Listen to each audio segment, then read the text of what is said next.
السلام علیکم ورحمۃ اللہ وبرکاتہ نحمدہ ونصلی علی رسولہ الکریم اما بعد۔ آج کا سبق سن لیجئے۔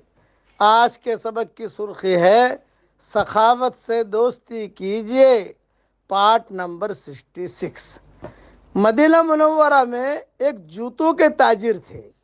یہ قصہ مجھے یاد آیا، میں ساؤتھ افریقہ میں کسی کے گھر بیٹھا ہوں، اس نے مجھے جوتا پہنایا تو اس پر مجھے جوتے کا قصہ یاد آیا۔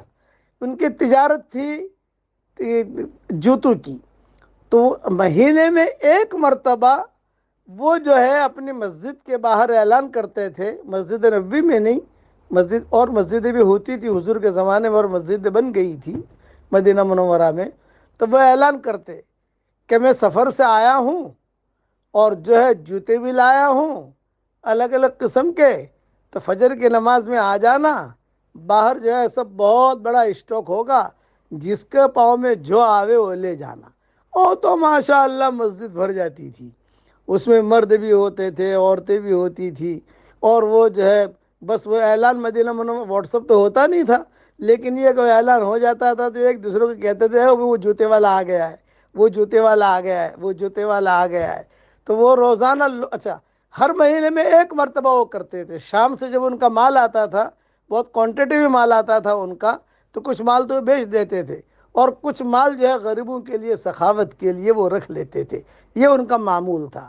اسی طریقے پر مدینہ منورہ میں ایک عورت تھی جو ہر جمعہ کو، جمعہ کی نماز کے بعد چقندر بناتی تھی، ایک خاص قسم کا سالن، مسجد نبوی کے باہر ہی وہ جو انصاریہ عورت تھی وہ بناتی تھی، جہاں لوگ جمعہ کی نماز پڑھی اور جمعہ کی نماز کے بعد وہ جو ہے برقع پہن کر بیٹھی رہتی تھی، لوگ آتے تھے اور لوگ آ کر جو ہے وہ سالن کھاتے تھے۔ یہ کھلانے پلانے دینے دلانے کا یہ ماحول تھا مدینہ منورہ کے اندر۔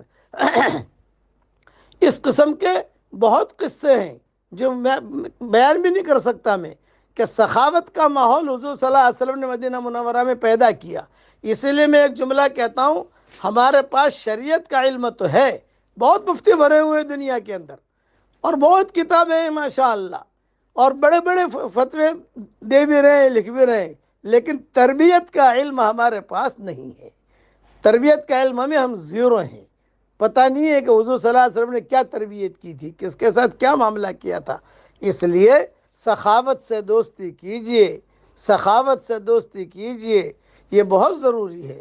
اب پڑھ لیجئے میرے ساتھ، سبحان اللہ و بحمدہ عدد خلقہ